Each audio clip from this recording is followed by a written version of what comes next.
Welcome back, ladies and gentlemen, to The Midnight Man, where mysteries unfold and stories are told under the cloak of night. If you're ready to dive into the unknown, make sure you hit like, subscribe, and ring the bell so you never miss an adventure. Without any further ado, let's begin. The Hollows and the Hills by Ian Smith. Part 1. I am often asked how it was that I first became interested in the true crime genre. It's the sort of question I frequently get at conventions, book signings, panel meetings, and interviews. But the actual answer is fairly mundane. What I find more interesting is the source of that question, why people expect a compelling answer. I suppose we're used to the idea we get from movies and television, where characters can often label one thing, one singular event that acts as the catalyst of their entire fictional lives. In reality, the truth is much simpler. Some things just have a natural appeal to you. I couldn't say exactly why I first found the true crime genre so compelling, or why I made it my life's work for over 2 decades. However, I can say that what I find so appealing about the genre is what it has to say about the state of humanity in general, and how it edifies us about the curious blind spots of society and human behavior. In my youth, I was satisfied only with the macabre details of crime, hardly ever ruminating on the nature of the human beings involved in these gruesome dramas. And it wasn't until my 20s that I fully grasped the social dimension of it all. A fair amount of my fascination with the genre actually stemmed from a frustration with fictional crime, the kind you see in movies and on TV. I grew up in the 70s and 80s watching reruns of shows like Columbo and Hawaii Five-0, police procedurals and cop dramas with all-star casts and high-concept visions of modern crime. After the thousandth time watching the drama of a murderous knitting society or professional rivalry gone wrong, I got frustrated with the idea that crime could be so banal yet so over-the-top in its origin. By contrast, true crime, while seemingly less interesting in its setup or execution, really highlights the remote regions of the social fabric that TV shows or movies rarely seem to acknowledge. But what I find most compelling is how a violent and heinous crime can stand in such stark contrast to a mundane, commonly accepted reality. When I think of what human beings are capable of, I think of cases where a man murders his wife, yet is so convincing in their acts of innocence and grief that even the victim's family can maintain their innocence for years. It's hard to imagine that such individuals could possibly lead outwardly normal lives, never betraying their true character, while others of their ilk can so easily engage in barbarous crimes out in the open. Perhaps there is something to be said about what our society really values and how our expectations can be so easily subverted. It was in my early 20s that I began pursuing the subject with great zeal, though admittedly at that point my interest had yet to mature beyond the level of decidedly juvenile fascination. I spent my college years and some years after roaming the backwoods of Pennsylvania, my home state, and western New York playing the amateur detective, never concerned with money or adult responsibilities, courtesy of my sizable trust fund. Yes, I was a rich kid, and during those golden years, the object of money was never a barrier to my hobbies. I grew up in Mount Lebanon, an affluent suburb south of the Pittsburgh metro area, and my family was quite affluent even by those lofty standards. My youth was one of private schools and country clubs and other trappings of the wealthy, but I like to think that I was reasonably down to earth as far as that background is concerned. I would travel all over state pursuing unsolved cases in the rural heartlands, eating at diners, drinking in dive bars, and sleeping in motels as if seeing how the other half lives was like a grand adventure. I would set myself up as a friendly nuisance in these towns and pretend that I wasn't just another rich kid slumming it with the local color, all the while doing the junior detective bit with great interest, but no great skill.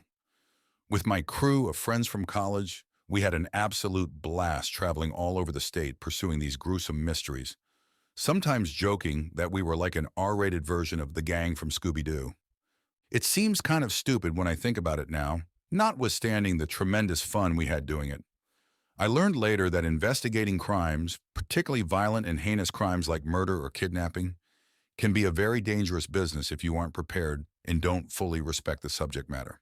After all, one can't be too surprised if a known murderer might react in a homicidal fashion if they feel they might be cornered. especially if their pursuer is a civilian. In those early years, I was blissfully ignorant of such hazards, never really taking any of that seriously. This was a lesson that I was destined to learn the hard way. But however much that experience terrifies me to this day, I am almost glad it happened. In a way, it was how my appreciation of the true crime genre genuinely matured and how I learned to show the respect that the subject demands. Until that point, I had never been truly passionate about it, however much I cherished it as a hobby before then. I've lived my life believing that there is a distinct difference between simply having a passion versus being truly passionate about something. And the real difference is that sense of respect. And I distinctly remember the bizarre and outwardly unbelievable case that really hammered home that lesson in respect. It was in the late summer of 1989 when I investigated the mystery of Dutchman's Hollow. I was 24 years old at the time, still relatively fresh from my college years, pursuing my amateur investigations as energetically as ever. I had drifted apart somewhat from my old crew of friends from college, though I was still in touch with them. My old pattern of trolling the backwoods of Pennsylvania still occupied most of my time, and with my sizable trust fund, my idle pursuits could very well have gone on forever. Failing at that, I still had what the Chinese call an iron rice bowl, a guaranteed well-paying job at the family business. I wasn't too worried about losing my standing in this respect, as I was the youngest son and therefore would not inherit the throne anyway. I had a small collection of crime journals and old newspaper clippings that I regularly poured through for any new leads. And when I first stumbled upon the mention of the mysterious Dutchman's Hollow, I felt like the luckiest junior detective in the whole world. The cases surrounding this place, though well documented, were not well explored or investigated. In other words, it was fertile ground for somebody like myself to make their mark. And the fact that so little was conclusively known about these cases was very inviting for an inquisitive and none too cautious mind like my own. The name Dutchman's Hollow refers to a remote and isolated stretch of forest in the Susquehannock State Forest in north-central Pennsylvania, a place well off the beaten path even for that region. It lies in a hilly area at the north end of the Appalachian Mountains, and anybody who has been through that area knows how dense and lush the forest can be around there. At that time of the year, the trees were still dense and lush with leaves, and still a brilliant and vibrant green in the weeks before the onset of autumn. I spent those days driving along remote stretches of road through the forest, with dense stands of tall elms and oaks looming over both sides of the road, like the ramparts of some primeval fortress. You could look into the trees but only see about 30 yards in before the forest growth and lack of light obscured the distance. The darkness of the forest cover is what made it particularly ominous in appearance, like gazing into the maw of some enormous creature. Dutchman's Hollow lies well within this forest, with no direct trails leading to it, and a determined explorer has to deviate some ways off one of the trails to even reach it. I could hardly imagine even reaching a specific area in such a dense and maze-like forest, especially when visibility in any direction is so poor, and that is part of what makes the cases surrounding the hollow so peculiar. For a region so remote and sparsely inhabited as this, it might be hard to imagine that such a place could be a hotbed of crime, and you'd normally be right. But according to old police records going back decades, the forest surrounding the hollow is the scene of a truly abnormal number of unsolved disappearances. From 1910 to 1980, there have been 136 known disappearances of people in this area. Just looking at the forest, you might be inclined to think that people just got lost in and among the trees, hikers or wanderers that strayed too far in and couldn't find their way out. This might account for some cases, but even then, human remains might have been found. However, in nearly all of the 136 disappearances, no human remains were ever discovered, despite the efforts of large and well-guided search parties investigating the area. They would cover large swathes of the forest for several days, and yet no trace of the missing people would ever materialize. Most of the missing persons were not even locals in the area, being passing motorists, hitchhikers, or curious explorers, and their disappearance would typically go unnoticed for several days. Despite this area of the forest being relatively small, only about 5 or 6 miles wide in some places, they would never recover any sign of what happened to them. And that record only shows the number of disappearances up to 1980 or after 1910, and there's very little record of disappearances before then or until I first explored the area in 1989. But there is one case, one out the 136 documented in that period, where a person was not only found, but actually found alive. This would be the case of one Raymond Hess, a strange case that only gets even stranger as it goes along.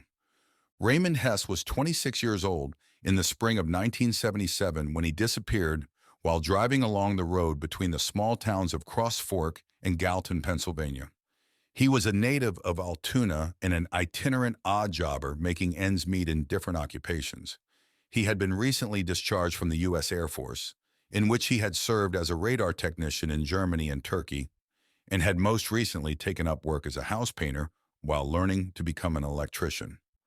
On Sunday, March 6, 1977, he was driving to a job site in Clearfield, Pennsylvania when he disappeared. Though he was reported late for the job in Clearfield, this wasn't considered unusual for roaming workers like him. It wasn't until Wednesday, March 9th, that his absence was noticed by his family in Altoona, who had expected him home that morning. On March 10th, with his continued failure to show or contact his family, he was officially reported missing to the police. However, state police authorities had relatively little to go on based on the known facts. He had set out from Galton and failed to show for the job in Clearfield, but with no trace of him along that long stretch of road, the potential search area was quite large. On March 14th, over a week since his disappearance, his vehicle was discovered inside the forest off the road between Cross Forks and Galton. The vehicle, a blue 1969 Pontiac Tempest, was found roughly 40 yards into the tree line and apparently covered with branches and leaves. This find, though somewhat encouraging, was considered quite bizarre by investigators. It was considered highly unusual for a car to not only be found so far off the road in a dense forest, but to also be consciously camouflaged from view. The original assumption was that he might have accidentally run off the road and injured himself, wandering into the forest in a daze. But the car was mostly undamaged. A speeding car plunging into the forest to that depth almost certainly would have struck a tree and been severely damaged, but the mostly undamaged car instead seemed almost like it was carefully driven into the forest. Furthermore, there was no blood or any sign of physical injury inside the car, which would likely have been present if it were an accident. Based on this, the assumption changed that Hess might have deliberately driven into the forest and walked further in for some reason, which they assumed might have been to possibly commit suicide. Though Hess was known as a solitary man with few friends, nobody in his family indicated that he was depressed or suicidal. The strange disappearance of Raymond Hess continued to mystify authorities for another week when it came to an unexpected and bizarre conclusion. On Saturday, the 29th of March, a young man was found wandering by the side of the road in the area where Hess had disappeared 2 weeks before. The man was found in a state of general undress, according to the report, as well as dehydrated and suffering from hypothermia. When brought in by local authorities, he was quickly identified as Raymond Hess, the missing man. Investigators had been on the verge of abandoning the case and were astonished that he had turned up alive. He was quite dazed and delirious from his experience, but he made a fairly rapid recovery from his ordeal. However, when asked about his experiences during those 2 weeks, he claimed that he had no memory whatsoever of anything that transpired during his absence. He couldn't say how his vehicle ended up inside the forest, or where he had been during those days, or if anybody else had been responsible. However positive the news of his reappearance, investigators were frustrated by this sizable lapse in his memory that prevented any true conclusion to the case. The story of Raymond Hess did not end there, however. His later life was marred by personal difficulties and other unexpected and dark developments. In July of 1978, he was in Pittsburgh taking a job as an apprentice electrician when he was actually named as a possible suspect in the disappearance of a local woman. He was known to have been acquainted with the woman, another wanderer like himself, and he was actually said to have been the last person to see her alive. What was left of her was found in an overgrown ditch next to a junkyard. The remains had been dismembered and burned, with a number of deep gouges in the bones, as if portions of flesh had been cut off of them. She was identified by dental records from a bit of scorched jawbone found in the pile. Hess had an undeniable proximity to the crime, and though he was interviewed several times by police and even briefly detained, There was little to no physical evidence linking the crime to anybody in particular. Hess abruptly left Pittsburgh shortly after that, even quitting his promising job as an electrician. He resurfaced in Columbus, Ohio the next year when he was again named as a possible suspect in a similar disappearance and murder, this time of a man with whom he was also acquainted.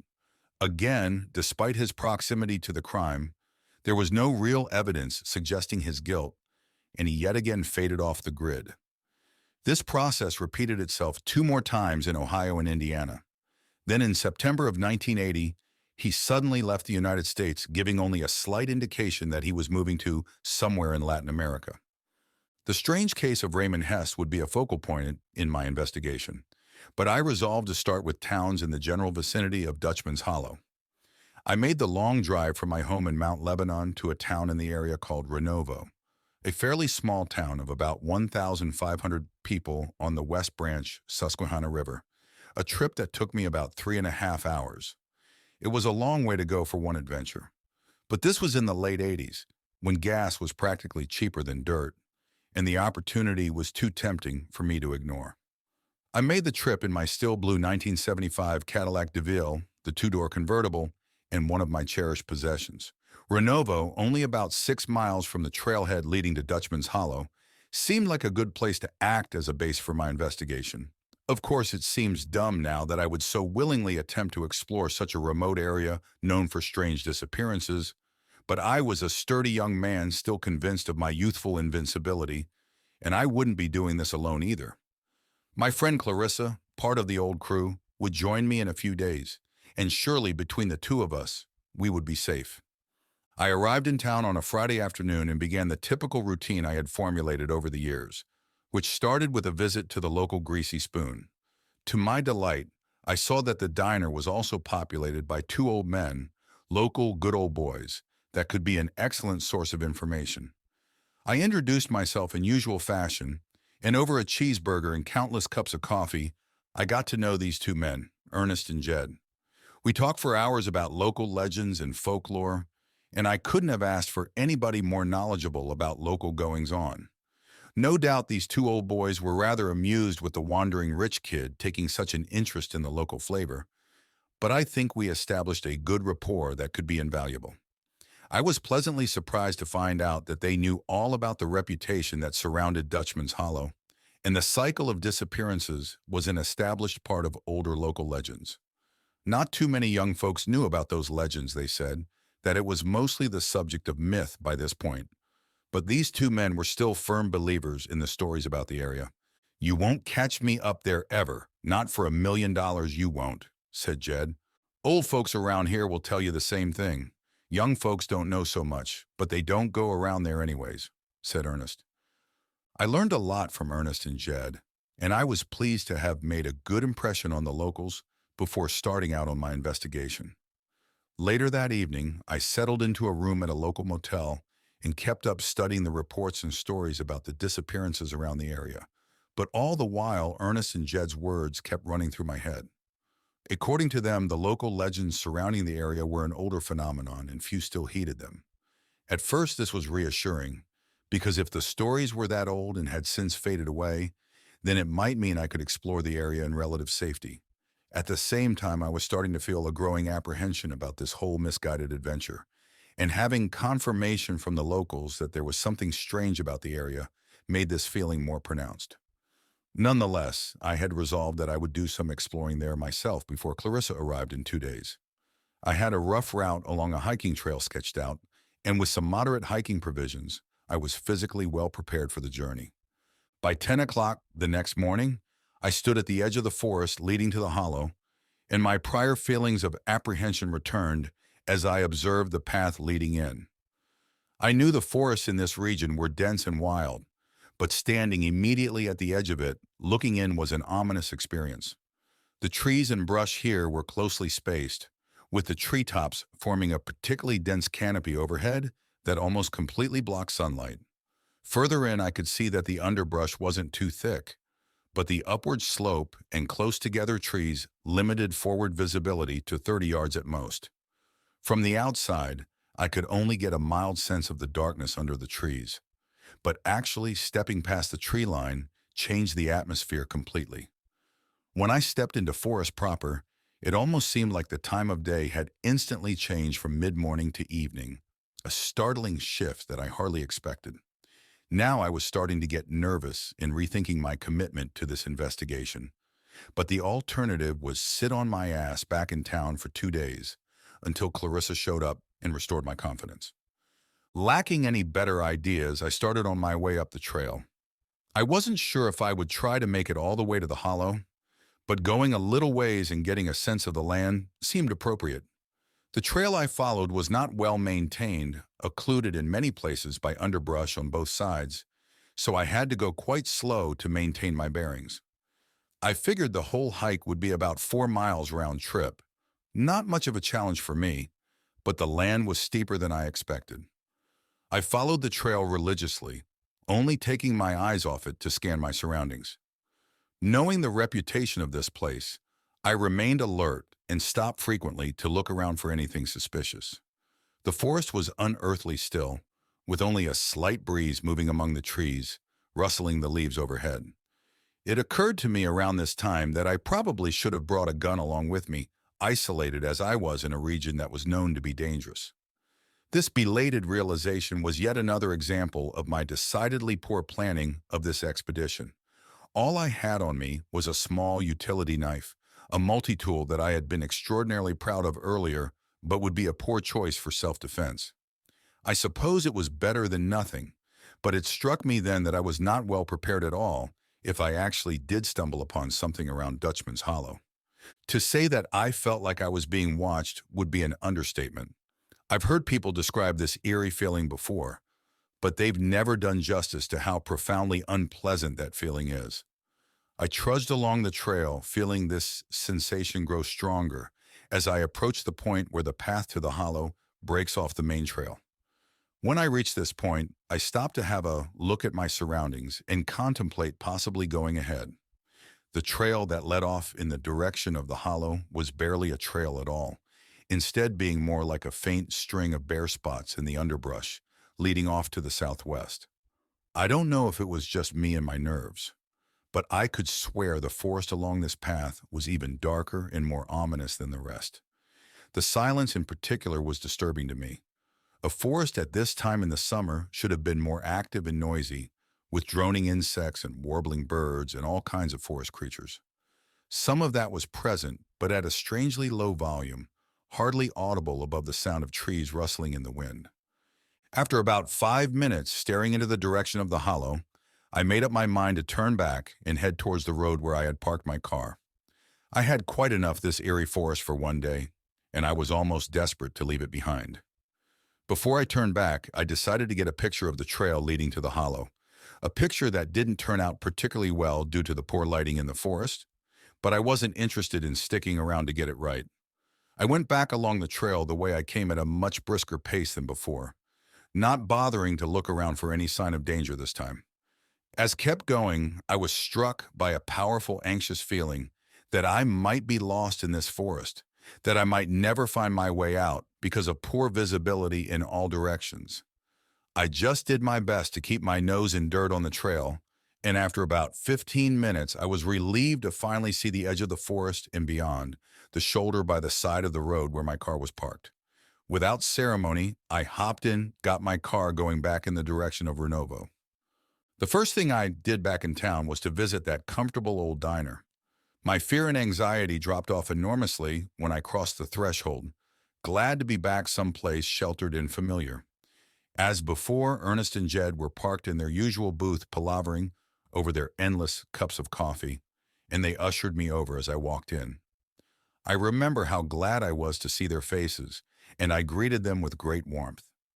Even though it was past lunchtime, I ordered a plate of bacon and eggs to the amusement of my companions, but I wasn't embarrassed. My experience in the woods had left me completely famished, and bacon and eggs was what I craved. Over my lunch, I told Ernest and Jed about my trip into the forest, which made their usually good humor instantly dissolve. They were astounded that I would do something like even after their stories and veiled warnings about having anything to do with that place. In Jed's words, I was a damn fool for doing that, and Ernest had some words about how young folks don't listen close enough when it comes to serious matters like this. I can't say that I disagreed with them. I was in that forest and I know just what I felt being anywhere near Dutchman's Hollow. Despite their admonishments, Ernest and Jed were still reassuring and supportive to me, and even though their warnings were clear, I still resolved to return to the forest the next day. Perhaps it was the sense of restored well-being I received returning to town, or maybe it was some strange excitement at feeling vindicated for walking through those woods.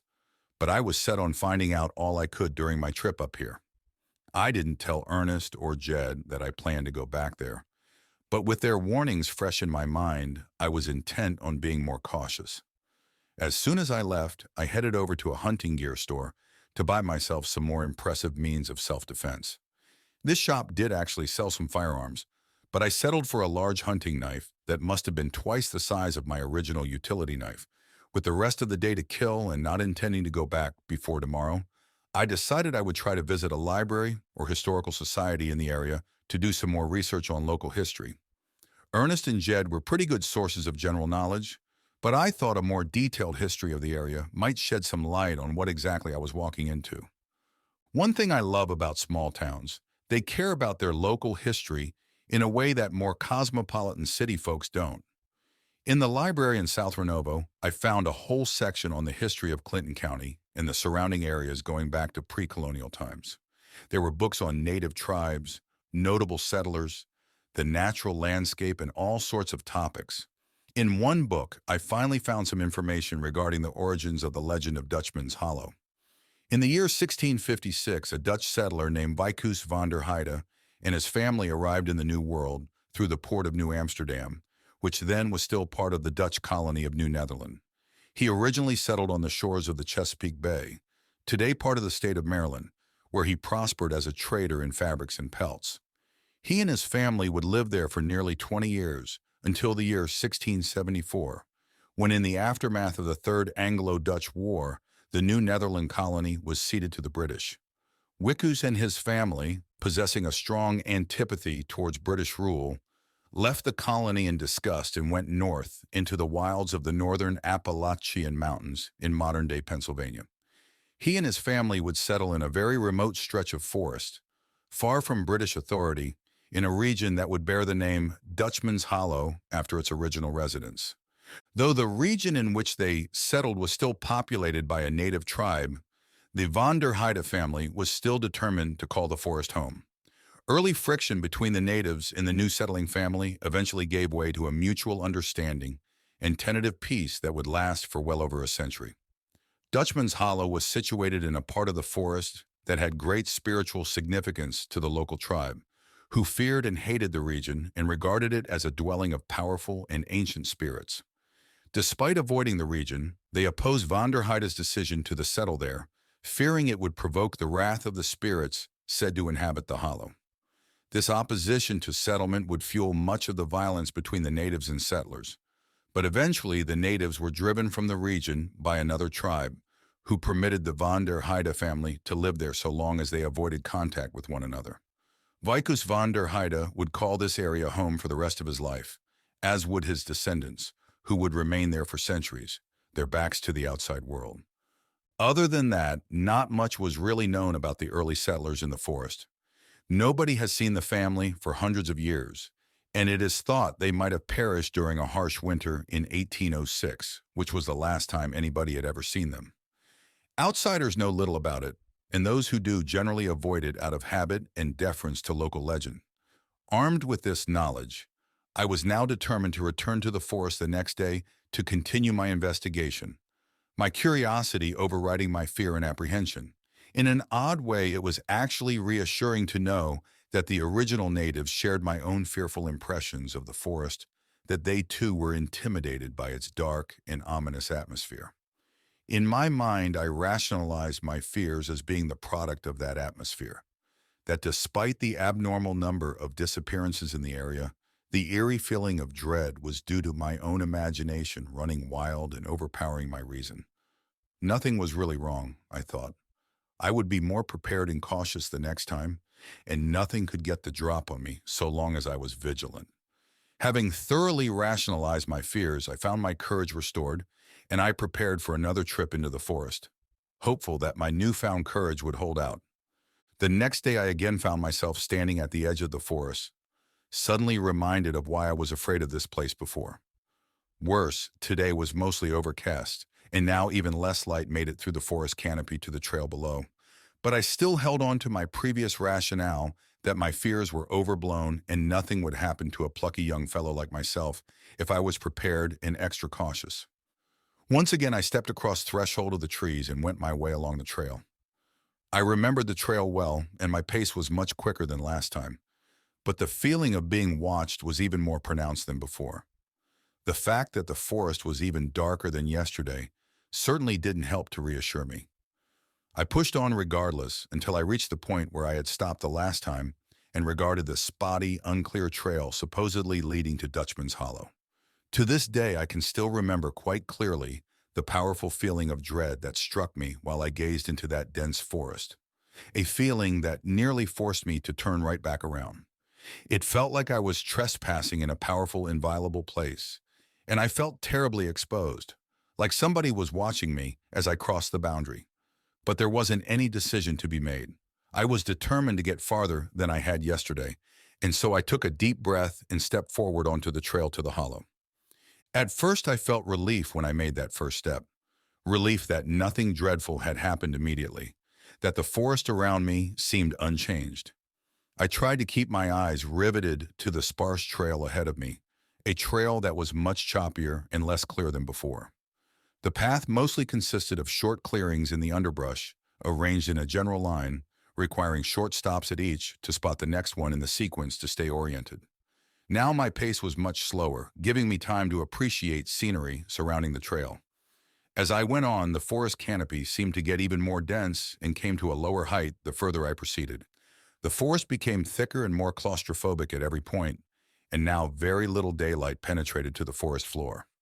Thankfully, the trail was now going down at a gentle slope, but the underbrush only seemed to get thicker and more tangled, consuming the energy I would have been saving going downhill. I had no idea just what I would find at the end of this trail. Maybe an empty patch of forest, or the ruins of the old settlement, or even the remnants of a village littered with corpses of the people who have gone missing up here. Around this time, my common sense was finally starting to regain control, and I thought better of pushing my luck further than I already had. I came to a bend in the trail that led around the side of a hill into a short hollow that I assumed was my destination. I stopped and crouched down to get a good look at the area before deciding whether or not to go any further. The wind was picking up, creating that eerie whistling as it blew through the treetops overhead. But this time there was a strange undertone to this ambiance. It now took on a strange cadence, almost rhythmic, like people chanting something unintelligible. That feeling of being watched was more powerful than ever, and I was utterly pinned in place by my nerves. Without warning, the wind suddenly died down and left the forest absolutely calm and quiet. The same unnatural stillness as before. Now every single rustle of leaves and brush was clearly audible around me, and I stayed frozen in place, wary of every slight sound that stood out in the silence. Off to my right was a gentle rustle of bushes that I hardly paid attention to before. But now it seemed to grow louder and less rhythmic, like something would briefly scramble forward and pause, and I knew that this wasn't because of the wind. I hoped that it was just an animal, maybe a deer or a fox, but a wild animal like that wouldn't just rush in the direction of a human being, or so I thought. I snapped my head in that direction, and I could swear that for a second I caught the faint outline of something moving between the trees some 40 yards away. Whatever it was, I couldn't see, but I knew that there was some kind of animal off in that direction, something pale and hunched over. My nerves gave out at that point.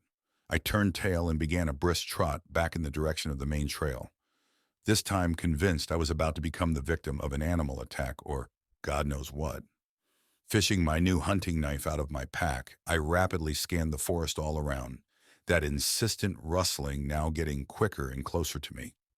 I wasn't quite in fight or flight mode, but I was gripping the handle of my knife so firmly that my knuckles went white.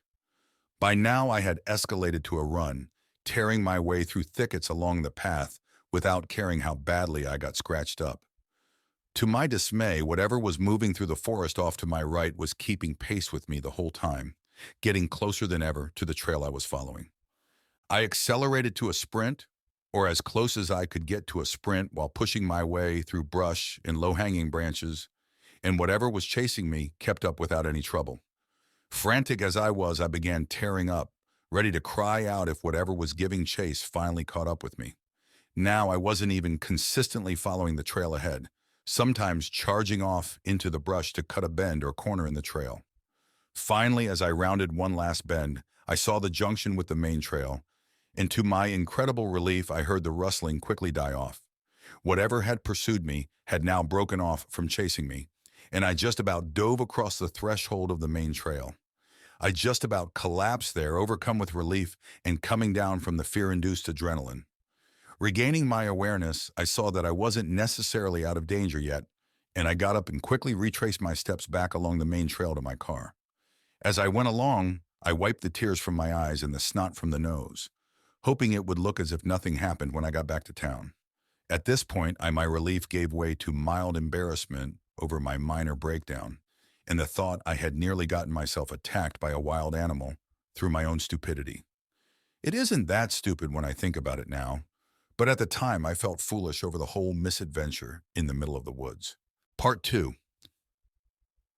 I made my way back to my car to see that right behind it was parked a brown and white sedan with sirens on top, marked with the symbol of the Clinton County Sheriff's Department, and a sheriff's deputy looking around the area.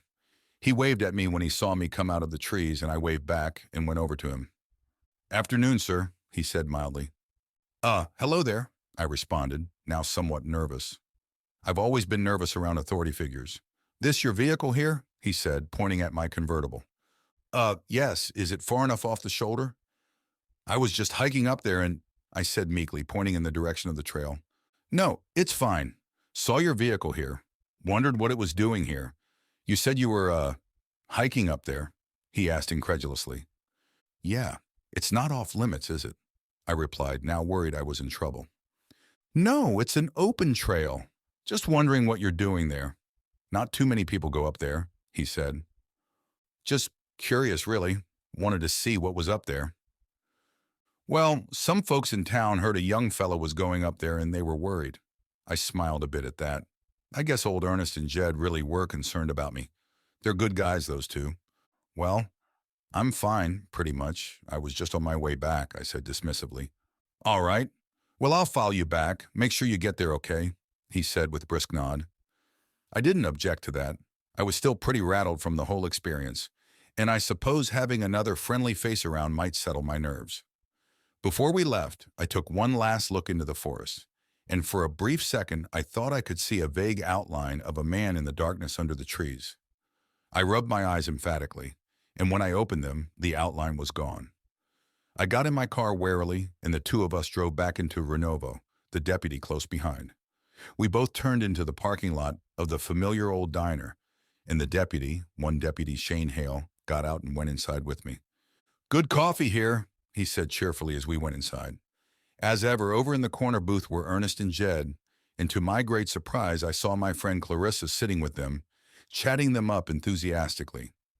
She was part of our old crew of friends, and she knew all the same tricks that I did when it came to pumping the locals for information.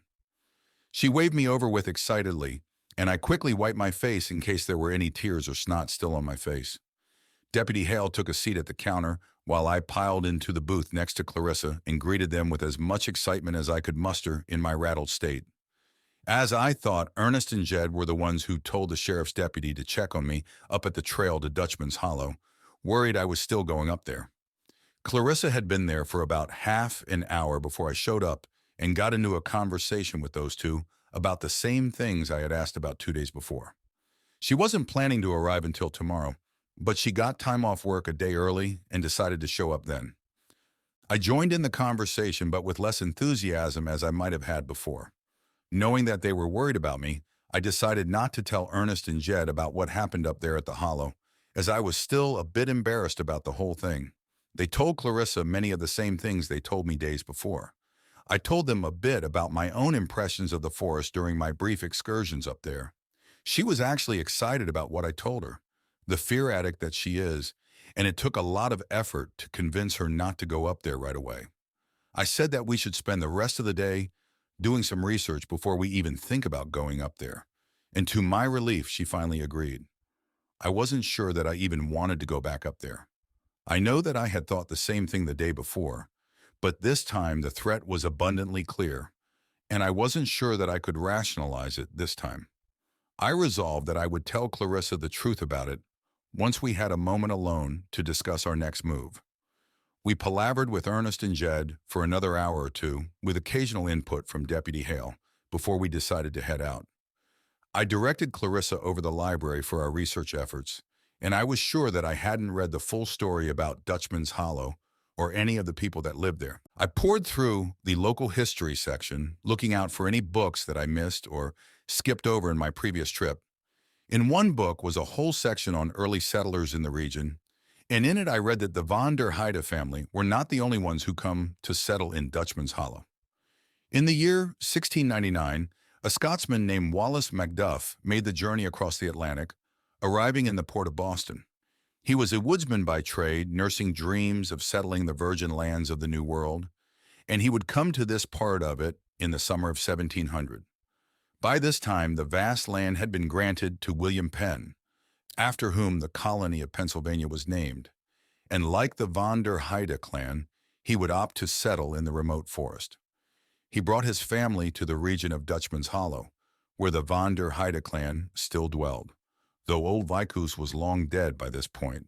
His eldest son, Christian von der Heide, was the patriarch of their family at the time, and despite some early friction between the two families, he grudgingly permitted Macduff and his family to settle there. These would be the only two families who would ever settle this region, and both would live in almost complete seclusion, almost never interacting with the outside world. For decades, few were aware that anybody had ever settled the area, and those who did were deeply suspicious of the reclusive families who lived in those woods.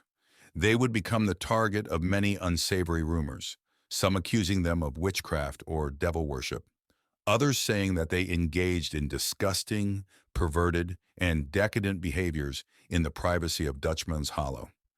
Indeed, nobody could ever prove such rumors, but the seclusion of the Macduff and von der Heide families didn't help their case either. They would live this way for over a century, being so reclusive that some speculated that the two families might have decamped for greener pastures or simply died out. With only two families living in that area, the only way they could produce any progeny was a constant cycle of intermarriage, and to do so for a whole century, they likely would have quite a few kissing cousins in their family tree. After all, inbreeding wasn't exactly uncommon in that era, and during that time more than one royal dynasty in Europe had virtually died out because of it. If that was the case, then it might explain the virtual disappearance of the two families by the early 19th century. The last confirmed sighting of a member of either family was in 1806, and the rather harsh winter was speculated to have killed them off. But rumors of their continued survival still persisted, and some of the disgusting rumors about them only got wilder and more far-fetched over time. "Could have done the Donner Party thing," Clarissa jeered irreverently. I chuckled at that for a second, but then I was given pause. Cannibalism. It was a bit far-fetched to be sure, but then again, something like that wasn't strictly out of the question either. Clarissa meant it as a joke, so I thought I was reading too much into it, but that thought still stuck in the back of my mind. All we really know for sure is what we read in the history books, and that there have been numerous disappearances in the area going back several decades. I know that I was chased by something in the woods only a few hours before, and that there was something definitely off about those woods, and it only got worse the closer I got to Dutchman's Hollow. I did my best to stifle these wild theories and put them out of my mind, but one chilling fact still remains. Nobody can say for sure what happened to the von der Heide Macduff clan, or whether or not they're still alive. I suppose nobody would really know for sure unless somebody explored the hollow itself, and I was fairly sure that I wouldn't be the one who did it. To my chagrin, Clarissa was not so deterred. She was quite insistent that we go all the way to the hollow, convinced that was the source of the mystery, and all would be laid bare once we had a chance to investigate it. We went to the motel that evening, and I tried many ways to dissuade her. I finally told her what happened that day up in the woods, that I had gotten near to the hollow and been chased by something unnatural the whole way out. I don't know how much she believed about my story, but she could see quite clearly that I was deeply disturbed about my experience. This time, she took a turn trying to persuade me instead, saying that what happened might be a clear evidence that there really was something to these stories and legends about the area. She's clever like that. I thought I would never budge on this issue, but her insistence began to sway me. After all, she had come all this way and taken time off work to investigate this with me, and saying no to her at this point didn't feel right. I was torn between this and my own fear of going back up there, because now there seemed to be a definite danger lurking in those woods. Eventually I caved, and I promised to bring her up to the trail and take her all the way to Dutchman's Hollow. In my mind, I was still opposed to the idea, but I came to realize that she would go up there without me if I refused to go, and I felt responsible for her safety. I slept terribly that night. It was the kind of sleep where you keep waking up with a start for no apparent reason, and even though you know that you were asleep, you don't feel like you've actually been asleep. After the third or fourth time waking up, I decided to stay up for a while and think, hoping that I would become drowsy enough to sleep all the way through the night.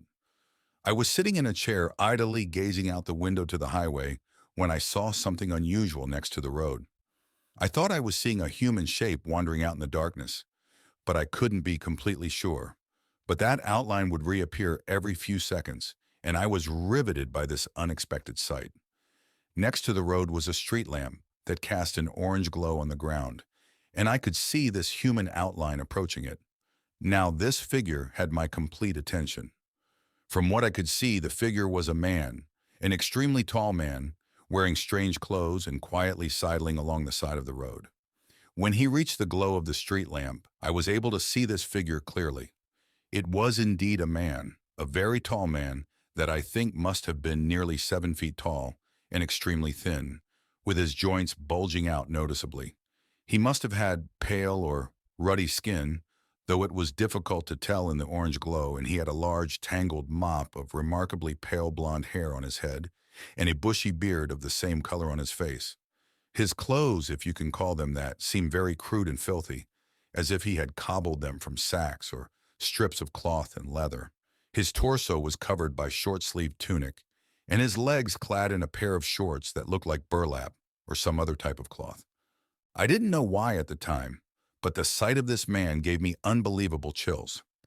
I assumed that maybe he was a vagrant given his crude manner of dress, but this man didn't even wear shoes, and I can't imagine any vagrant going anywhere without at least shoes. He just stood there under the light, examining the sky and the small town around him, as if he hadn't been there before. With a sudden start, he quickly turned his gaze to my window, and I swear to God that he locked eyes with me. I shrank back into the room a ways, now fearful about what this strange man might do. I stayed glued to my chair, hoping that the man would go away if he couldn't see me for a few minutes. After a while, I peeked out the blinds again, and to my horror, he was not only still out there, but had crossed to our side of the road and stood at the edge of the parking lot, with eyes still fixed on the motel window. I snatched the hunting knife out of my pack and stayed back away from the window, wondering if I was about to be the victim of an attack by a roaming vagrant. Again, I hung back for a few minutes, silently praying that this horrible figure would leave, until I finally worked up the courage to check the window again.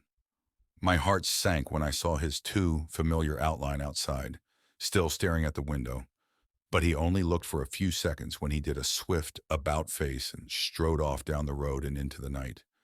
I almost panicked at this gesture, thinking he was moving towards me, but to my relief, he disappeared into the darkness. I don't know how I managed to fall asleep after that, but I woke up early the next morning in the same chair, knife still clutched in my hand. In my mind, I hadn't connected this vagrant with anything to do with our project, but I was starting to wonder about this as I greeted the dawn. A few hours later, Clarissa came to my room door for a wake-up call. She was bright and chipper as ever, clearly eager to get on with our investigation. Over coffee and donuts, we talked a bit about our plans for the day. She was still insisting that we should go all the way to the hollow, and I knew that I couldn't persuade her otherwise. Getting a bit of food in my stomach didn't restore any courage this time. If anything, I only got more queasy. At 9:30, the appointed hour came and we loaded our supplies into my car for the trip up to the trail. The whole drive, she was talking about her own theories regarding our case, not seeming to notice that I was hardly replying. At this point, I was just resigned to what was going on. Maybe if she saw the forest for herself, experienced the ominous and unpleasant aura that lingered about the place, she might think twice about her determination. We reached the pull-off and I parked the car in the usual spot, just off the shoulder of the road. I was disappointed to see that she was enthralled by the sight of the dense, dark forest. And now she seemed more determined than ever to take the plunge. I could hardly stop her from taking the lead on the trail, while I followed behind, pointing out different things along the trail. She was quite energetic as we trudged through the woods, keeping a solid lead ahead of me, hardly needing directions from me. Like yesterday, the sky was largely overcast, and forest beneath cloaked in shadow. With her enthusiasm, we made good time getting to the turnoff for the trail leading to Dutchman's Hollow, where we paused for a brief spell. I pointed in the direction of the hollow, hoping that she might think again about our excursion when she saw the forest beyond. She was indeed starting to waver a bit, but she was as hard-headed as she was determined, and she urged me on after a very brief but noticeable hesitation from her. This time, I insisted on taking the lead on this trail, hoping that a slower pace might make her come around. Again, I was mistaken. That all too familiar feeling of being watched took hold as we set out. Having Clarissa with me was mildly reassuring, but I knew what we might be walking into. The wind stayed at a moderate strength, just quiet enough so that I could have a chance to hear anything that might come after us out here. We finally reached the last bend where I had given up last time, and I paused to point out to Clarissa that the hollow beyond was likely our destination. Now I could see she was definitely having second thoughts, that she must have shared my feeling of being watched. But damn her, she still insisted on going forward. After some hesitation, we proceeded around the bend and got our first good look into Dutchman's Hollow itself. The hollow was set in between two closely spaced and steep hills, with trees on both sides looming overhead. With a slight curve like the entrance of a cave, there was a clear path leading down into the hollow just past the bend, with a small clearing being faintly visible down the way. We made our way down the path much more slowly and cautiously than we had before. I was overwhelmed by the feeling of awe and dread of being in that place, that sinister place surrounded by so much mystery and dark legend.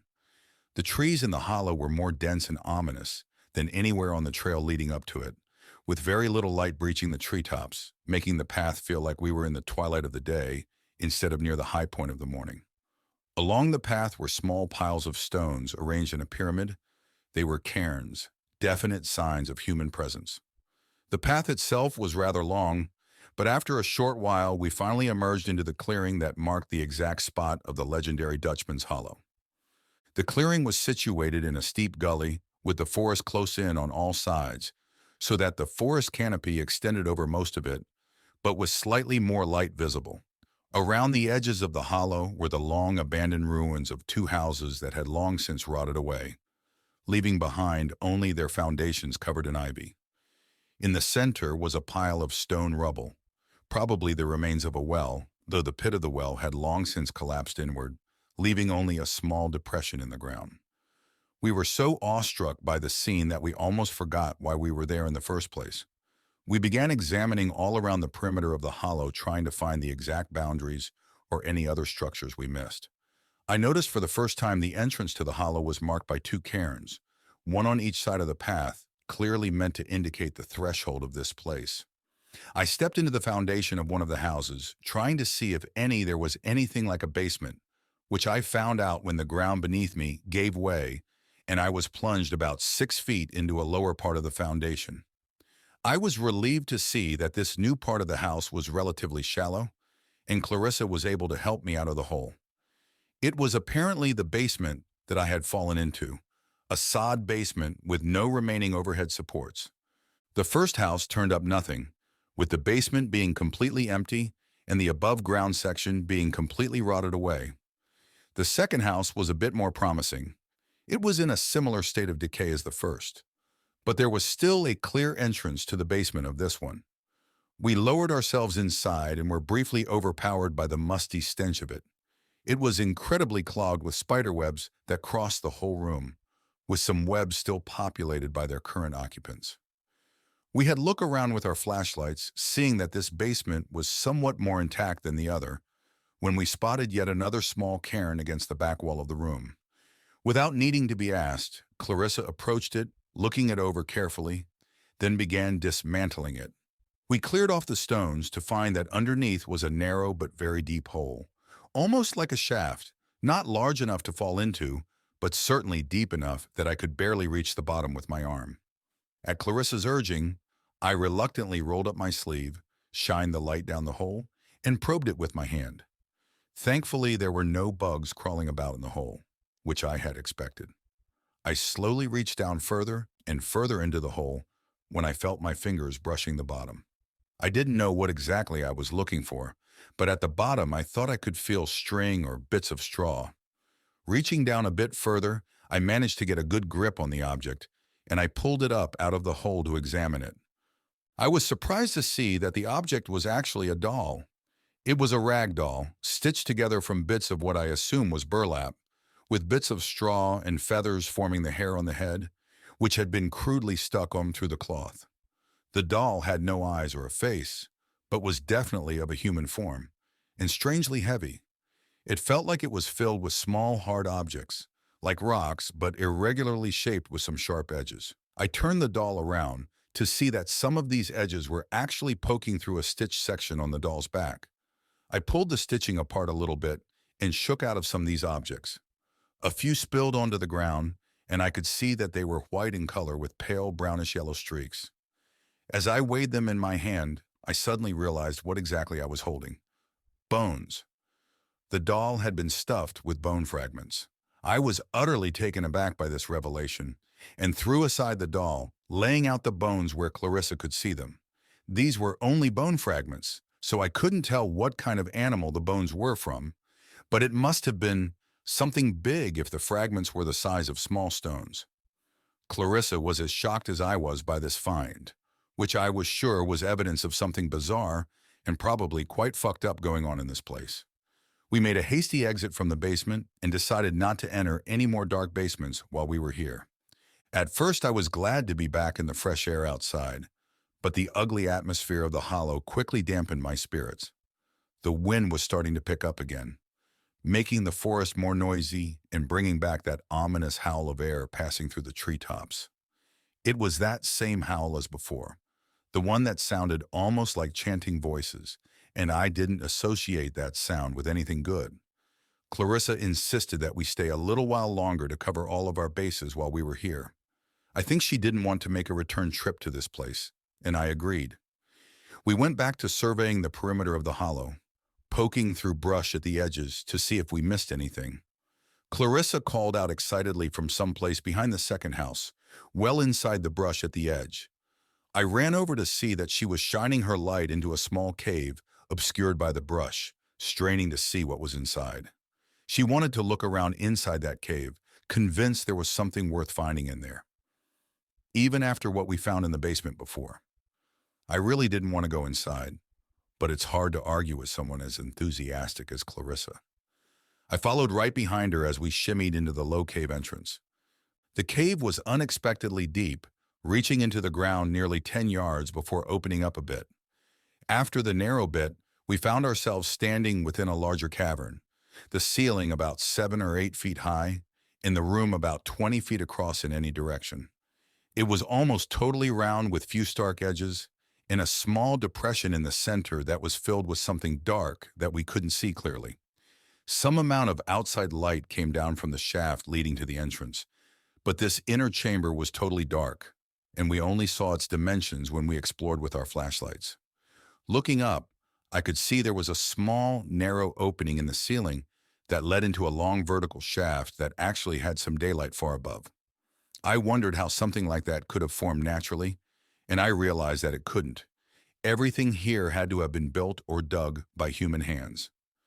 I looked into the pit in the center, and examining it, I saw that it was filled with ashes and bits of charcoal, almost like a campfire was burning there.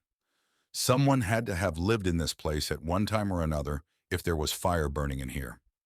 Clarissa called out my name again and directed me towards another alcove that we had missed on our first survey of the room, which showed yet another small tunnel opening.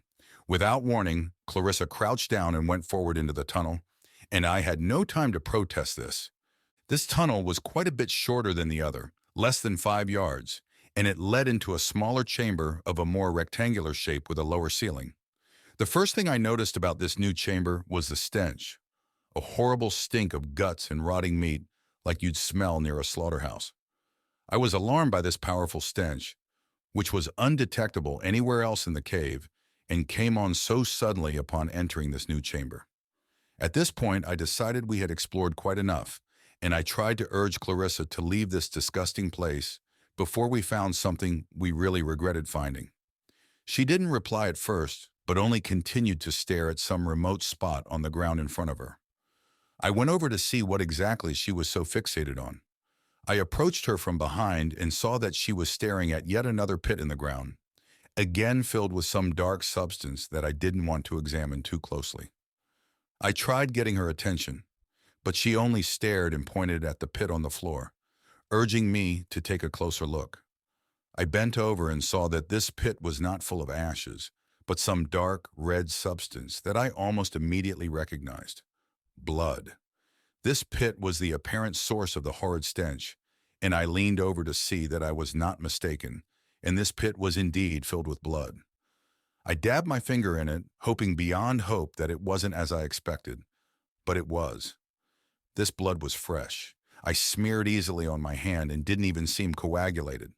This was, beyond a shadow of a doubt, fresh blood neatly pooled into a small pit.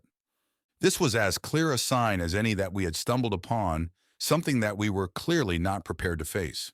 The two of us, amateur sleuths with a lot of curiosity and not much actual sense, were now confronted with proof that something bizarre and horrific was clearly afoot, and we had semi-wittingly placed ourselves right in the middle of it. In our years of junior detective work, we had never come upon anything quite like this.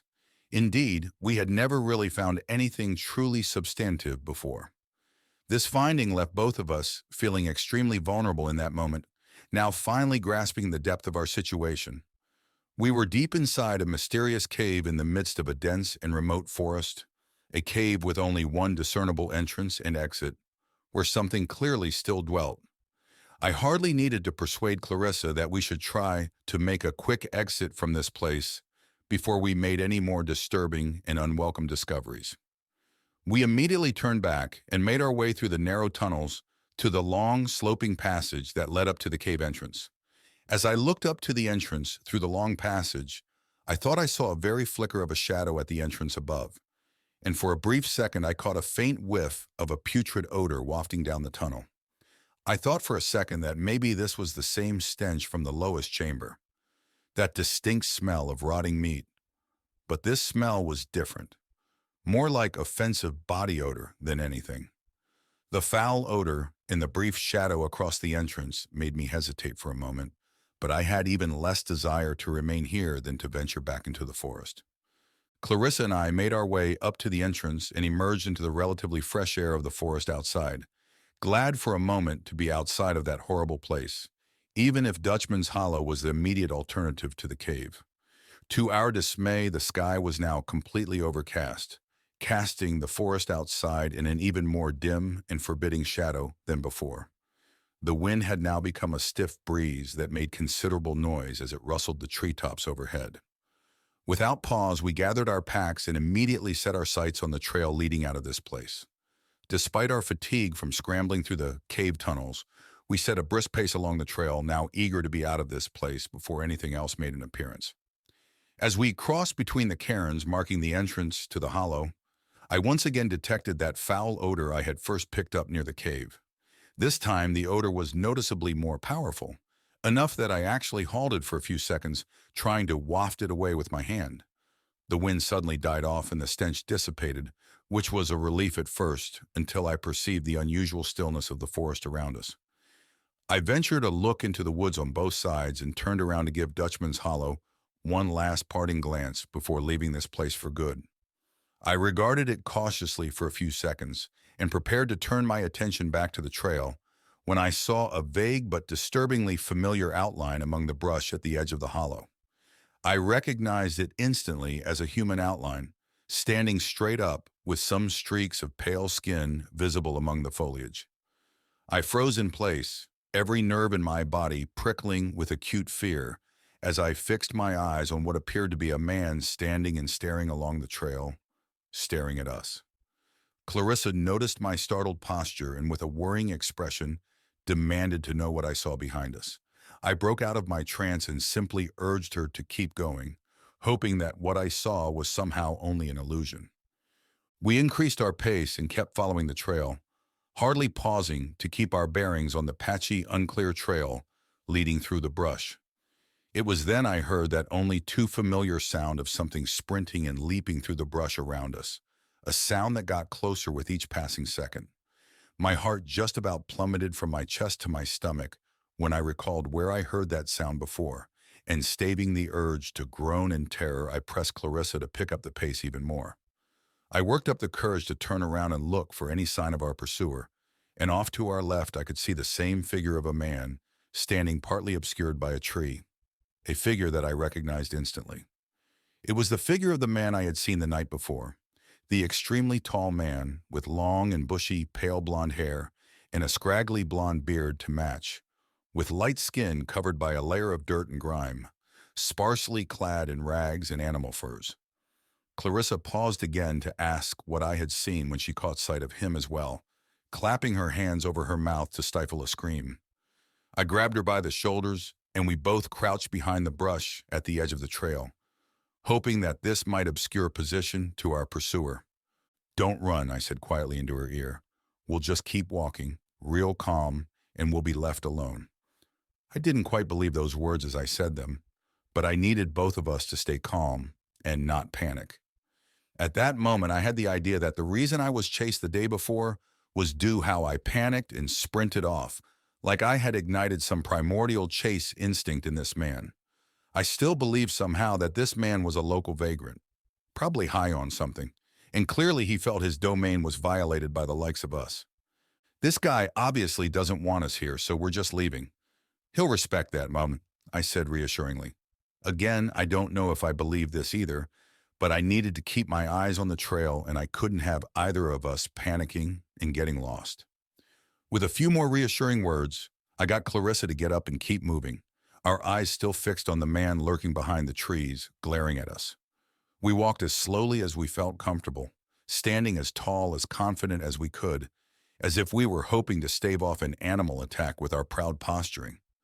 At first, I was relieved when I didn't hear him following us as we moved on. We felt confident enough that we took our eyes off the man, instead fixing our gaze to the trail ahead.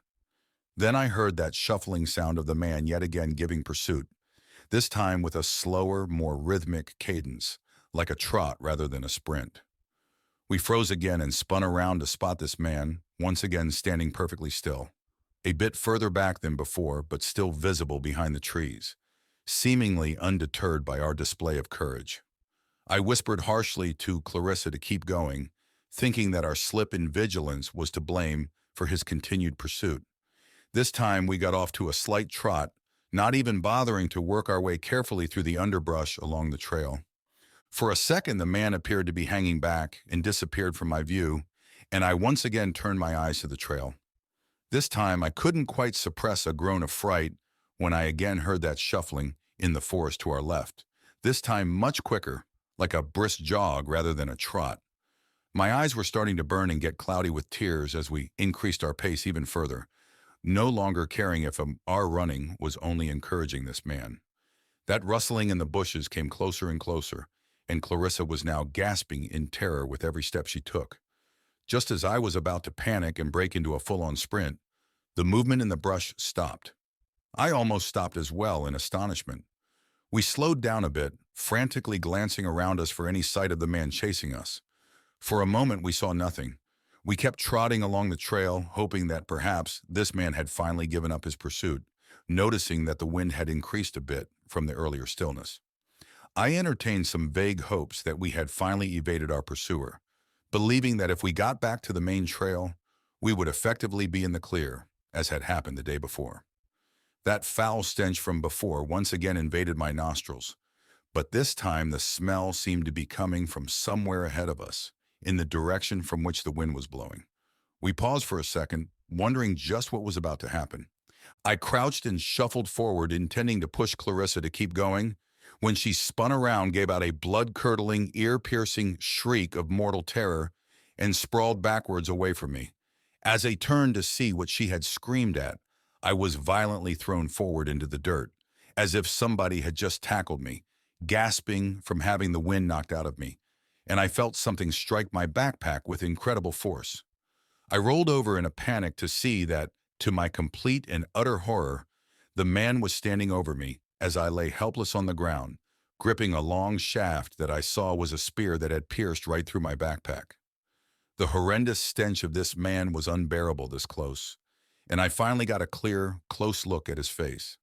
He was gritting his teeth, showing off a set of crooked, yellowish-brown teeth with numerous cracks, snarling like a wild animal. I could see that his eyes were a remarkable pale blue, but lifeless and dead in expression, like a doll. As I spun around, I managed to get free of my backpack and shuffled backwards, giving a harsh kick directed right at his knee. The blow connected, but with startling reflexes, he absorbed the blow and leaped back a short distance, giving a soft, rasping grunt. I scrambled to my feet and shouted to Clarissa to run. Part 3.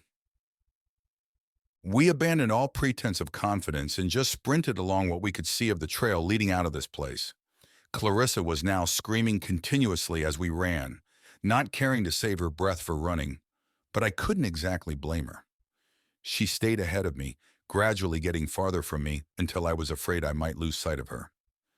As we ran over a small dip in the trail, I stumbled a bit, and right as I began to stand up again, I heard a sharp, low whiz as something flew past my head, only a scant few inches from my right ear, at incredible speed, burying itself in the brush a few feet ahead. Had I not stumbled at that exact second, I am confident that object would have connected with the back of my head and probably pierced right through my skull. I didn't pause to consider how lucky I just was, and kept sprinting after Clarissa, my heart hammering almost painfully against the inside of my chest. Now we were starting to stray off the trail as we ran, never pausing to stop and regain our bearings. I charged around a bend and caught sight of Clarissa only a few yards ahead of me, hearing the man swiftly leap through the underbrush behind us and off to the right. I heard another of those objects come whistling out of the forest, striking Clarissa's backpack and spinning her around with its impact, sending her tumbling into the ground. I ran up to her and firmly dragged her to her feet, seeing that the object that struck her pack was actually some kind of dart, a large dart carved from stone and wood and nearly a foot long, which had nearly gone all the way through pack. Now we had gone completely off the trail and strayed into the deep underbrush among the dense stands of trees. We just kept sprinting in the direction we thought our trail led, hoping that we would eventually stumble upon our destination. The shuffling of the man chasing us had changed into a long loping sprint, as he were jumping through the brush and between the trees rather than simply running. Whoever he was, he must have known of plenty of hidden trails and paths leading through the forest, having no trouble at all keeping up with us. Despite the adrenaline, I could feel my energy starting to wane, and I was struggling quite a bit to keep up my speed running over such rough ground. I was now convinced that I was just about to die, caught by this man and subjected to God knows what at his hands, presumably like all the others who had disappeared in this dark place. I pulled out my knife, hoping that maybe I could mount some kind of final stand if I was caught, and I was shouting to Clarissa to keep going when that horrible odor descended upon me and felt an enormous weight plow right into the small of my back. A fierce, searing sensation of a harsh scrape suddenly covered my neck and the back of my head as I collapsed forward into the ground, the weight now pinning me firmly to the ground, and in that moment my mind went utterly blank as I waited for what I thought would be death. Clarissa had frozen in place in complete horror as the man stood over me once again, and I could barely manage to roll over and regard him before the end. He crouched low over me, grunting loudly, blowing hot, foul-smelling breath in my face. He quickly snapped his attention over to Clarissa as she screamed in terror, and with a sudden start he leaped astonishingly high in the air, landing neatly on his feet and sprinting off towards Clarissa. She sprinted off into the forest, no longer caring to follow the trail. I struggled to my feet and called Clarissa's name plaintively, although now she and the man had now disappeared from my sight. I wanted to run after them, hoping that I could somehow save her from all this, but I hesitated for a few seconds. To this day, I lament the cowardice I showed in those critical few seconds, where I seriously contemplated taking advantage of this distraction to make my own escape instead. I stayed put for a few seconds, calling her name helplessly. I got to my feet and started walking in the direction they had gone, though at a much slower pace than I would have needed to catch up to them. For several minutes I stumbled through the woods in the direction I thought they had gone, now racked with guilt over having brought my friend out to this place to die like this. Painful as this guilt was, it did spur my last reserves of energy and increase my pace. I could no longer hear Clarissa's screams, a fact that made my heart sink precipitously. I came over the crest of a short hill and saw that I was overlooking a broad, flat gully with steep sides and thick brush along the entire slope. Wondering what I should now, I followed the top edge of the gully down a short ways, hoping for any sign of where the two had ended up. I finally sank to my knees, and for a few despondent minutes, I lost my courage and resolve completely. All of this was my fault. Clarissa had insisted that she come this place, but I felt I hadn't done nearly enough to discourage her from coming here, especially after yesterday, when I knew for a fact that something dangerous was probably lurking out here. I buried my face in my hands and broke down in tears. For several minutes I stayed in this state, convinced that Clarissa was probably dead and that I myself was going to die, and that I probably deserved it for bringing us out to this horrible place. I was startled to suddenly detect a familiar scream, Clarissa's scream, coming from the woods on the other side of the gully. Hearing this restored my spirits tremendously, even given our still terrible circumstances, and I started calling out her name again. Her screams came closer and closer, until I finally saw her emerge from the forest on the other side. I shouted her name at the top of my lungs, and for a moment she turned her attention and caught sight of me, visibly relieved. Clarissa's relieved expression suddenly became blank, and she pitched forward violently, completely limp, and tumbled face down over the edge of the gully and all the way down into the brush below. I was shocked and utterly petrified by this. I gazed stupidly at where she had landed in the brush and disappeared from sight. Barely comprehending what just happened, I screamed her name in horror, clinging to some vague hope that she was still okay. I was about to jump over the edge of the gully and go down to her when I saw, standing in the forest just beyond the opposite side, the tall man. He just glared at me without moving, his hateful gaze pinning me in place for several seconds. I slowly backpedaled away from the gully, never avoiding his gaze, and I just sprinted in the opposite direction, leaving behind my faithful friend and companion to whatever fate this hunter had in mind. I am ashamed now of what I did, leaving Clarissa to this man's mercy like that. But I have never claimed to be a particularly strong or brave man, and I was filled with such terror that I could only think of getting out of this place. With newfound energy, I tore through the forest in the general direction of the main trail, never taking my eyes off the area behind me for more than a few seconds. Before too long, however, I heard that same shuffling cadence behind me, knowing that the hunter was clearly intending to catch up to me as well, but now I was resigned to death. As I ran, I suddenly tripped over a small rise that, to my surprise and brief joy, was the edge of the main trail. We had strayed some ways off the trail, but not as far as I had feared. I paused for a second, hands on my knees, exulting at this favorable sign, hardly paying attention to the footsteps in the forest rapidly closing in on me.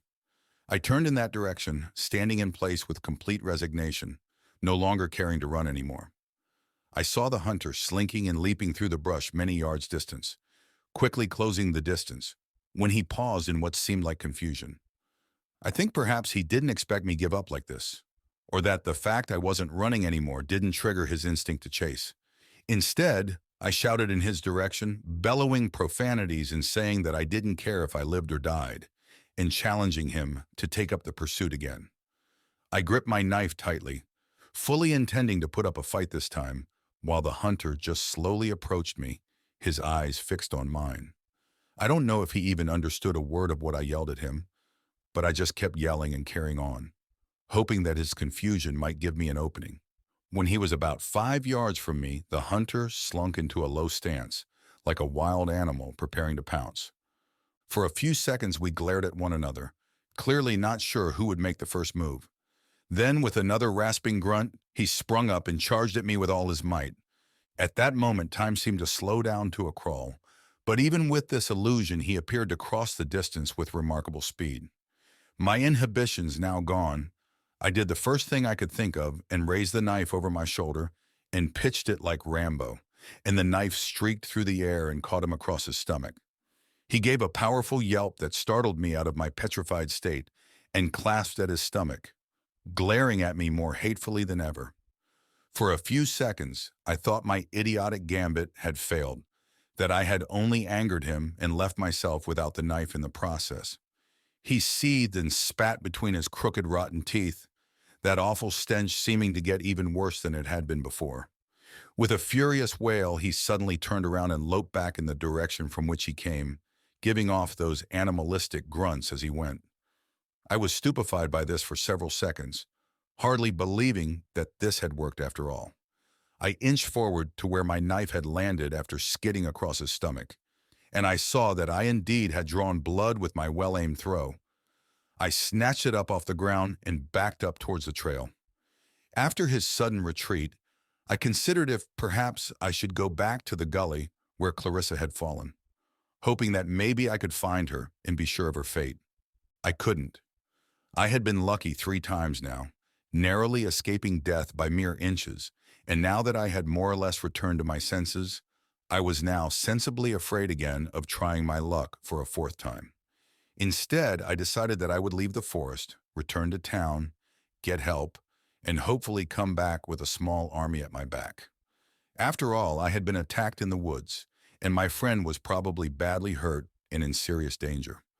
With this rationale, I ran down the trail to where I parked my car and returned to Renovo as fast as I could. I pulled into the nearest sheriff's station in town and went, startling everybody inside with my ragged state and frantic demeanor. Fortunately, my local reputation had preceded me, and the deputies at the station were quite attentive to my report, however frantic and disorganized it was. They advised me to stay put while they put together a search party and investigated the forest, but I was adamant that I accompany them. This they denied, saying that I should instead try to get the scratches on my head and neck looked at by a doctor. The scratches had been deeper than I realized, with some amount of blood having trickled down and around my neck. I don't know what exactly made those scratches, if it was some kind of weapon the man carried, or if he had possibly done it with his long fingernails. I begrudgingly did as they asked and went by the local clinic. In addition to these scratches, I had a lightly sprained ankle and numerous other cuts and bruises, as well as a sore back from where I had been tackled twice.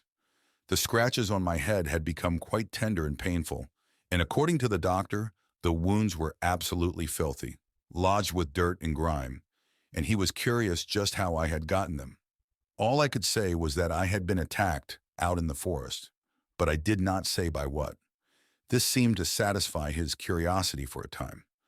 The doctor cleaned the wounds as best he could, and even had to put in some stitches on one of them. I got a prescription for some antibiotics in case an infection developed, and the idea of contracting an infection from that man's filthy fingernails made my skin crawl. After this, I returned to the station to await further news about what had been found in the forest. I would wait there for several hours, anxious and despairing over what had happened to Clarissa, and hoping beyond all reason that she was okay, despite what I had seen. At around 7 o'clock in the evening, the deputies returned to discuss what they had found. To my confusion and disappointment, they had uncovered nothing. They knew that the 2 of us had indeed gone up there, but they had found no trace of Clarissa or the man who chased us anywhere. The rest was a blur to me. I was despondent over the deputies' lack of success and furious that they didn't seem to really want to search those woods, as if they too heeded the local rumors about what happened in the forest. Even though a group their size should have been relatively safe, the legend surrounding Dutchman's Hollow had such a grip on the locals that even a large search party didn't bolster their confidence. With nothing substantive found to support my story, I was shocked to find that suspicion now fell on me. After all, a young woman was missing, and I had been the last person to see her alive. According to them, the numerous wounds on my body could have been the result of a struggle between the two of us, not necessarily from a third suspect, although nobody could say for certain just what had happened to her. I stayed in town for another few days while they wasted their time accusing me of having something to do with her disappearance, a deeply distressing experience that nearly ruined my interest in being a true crime investigator. After 4 days on searches, they finally found out exactly what had happened to Clarissa all those days ago. She was dead. I don't know how I could have expected anything else, but she was definitely dead. According to them, she was found at the base of a steep slope in the forest, her body in such poor shape that it took some time to identify as her. Her body was missing substantial portions of flesh on the legs and back, a fact that was attributed to predation by scavenger animals. The cause of death was determined to be a severe head wound on the back of her skull, presumably the result of stumbling down the hill and hitting her head on a rock or log, inflicting a fatal injury. That was it, apparently. Despite my story, the official cause of death was death by misadventure, and the file was abruptly closed on the whole thing. Her remains were recovered and delivered to the care of her family, who, as I expected, blamed me for what had happened to her, even if they didn't accuse me of foul play. I can't say that I blame them. I wasn't even invited to attend the funeral. I don't think I could have anyway. Thinking of my close friend being in that state, ripped apart by scavenging animals, was just too much for me to bear. As for me, I was exonerated by this hasty and abrupt conclusion to how she officially died.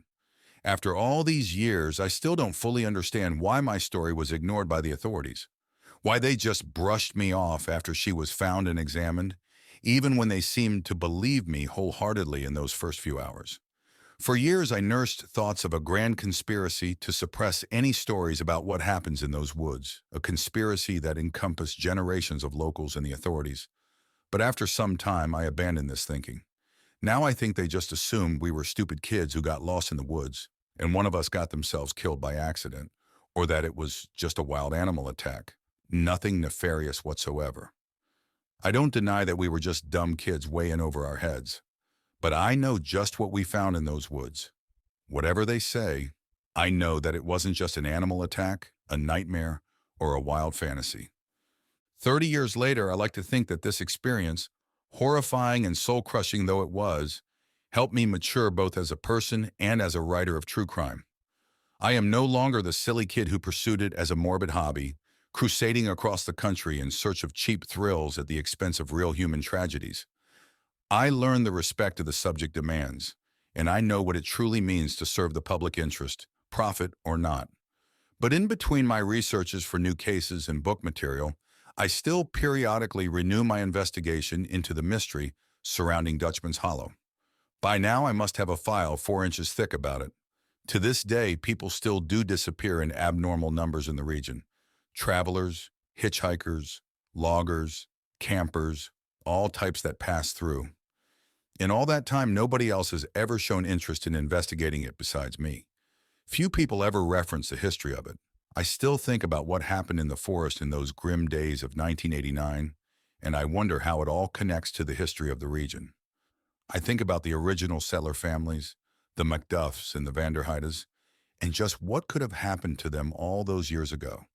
Did they really die out in the winter of 1806? Had anybody even bothered to look for them in the time since?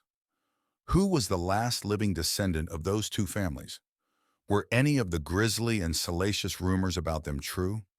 Could one of their descendants survive to this day? I remember that passing joke about cannibalism that Clarissa made that day in the library, and I remember how they attributed her ravaged remains to being eaten by scavengers. I think about these things, and I can't help but think that a descendant of the original settlers still lives, that maybe they had to resort to drastic measures to stay alive all those harsh winters. Maybe they developed a taste for it, and so did their children, their grandchildren, and their great-grandchildren on down. I think about these things, and I remember the tall man with pale blonde hair and the scraggly blonde beard, and my stomach turns when I consider what he planned to do when he caught us. But I have other reasons for writing this down now. For 30 years, I have uncovered precious little new evidence surrounding what happens in Dutchman's Hollow, but all of that has changed in the last few days.